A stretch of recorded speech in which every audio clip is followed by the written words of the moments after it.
Well, could becoming financially independent become a reality for you? Stewart Welch from the Welch Group joins us to explain a little bit and how this could happen for you. Good to see you this morning. Good morning, Mike. I imagine, first of all, you got to figure out your number, what that actually means to be financially independent, right? That's right. Let's start right there. Okay. So here's a really easy, it's real rough, but a real easy way to think of it. So think of how much it takes to pay all of your bills in 12 months. In 12 months, okay. 12 months, for all 12 months. Let's say that's $50,000. All right. What you're going to do is add a zero. That's going to give you $500,000. Okay. And $500,000 is in the ballpark of how much money you need to accumulate, assuming that Social Security is going to pay for about half your bills. Okay. Now, for most people, Social Security is 80% of their retirement, so we're only asking them to do about half the work. Okay. So it gives you kind of an idea.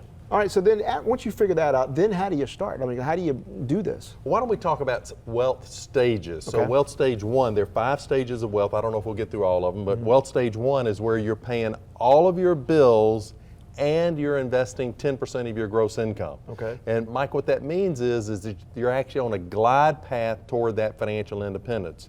If you're not doing that, you're actually not headed toward financial independence. Oh, so you're lagging way behind then. You're lagging And behind. Key there, 10% of gross. 10% of gross. Okay. And wealth stage 2 is now you've been investing money. Now the pot is getting bigger. You're starting to invest and building up a pot.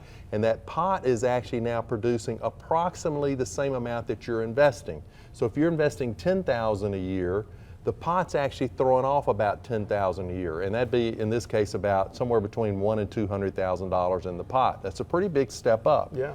And then when you move to wealth stage 3, you're going to the cash flow from the investments is now equal to your paycheck.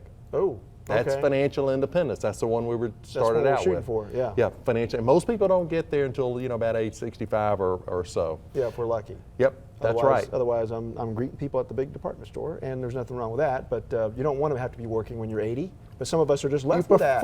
You prefer not to. And this is kind of about think about where you are in these wealth stages. Yeah. If you get to wealth stage 4, we call that wealthy. But now the cash flow from your investments is 2 times what it takes to pay your bills. Okay. So you've got a lot of money left over, and then wealth stage 5 is 5 times, we consider that rich. So if it took $50,000 to pay that, you've got an income of like $250,000. So you've got a lot of money left over, you've got a lot of things you can do, you can give money away, you can have second homes and so forth. All right, so we gave you all the big picture, and there you see it on your screen as well. And of course, we'll have a link to the article on this so that you can look at it a little more closely later in your free time. All right, thank you so very much, Stewart. Appreciate Thanks, it. Mike. All right.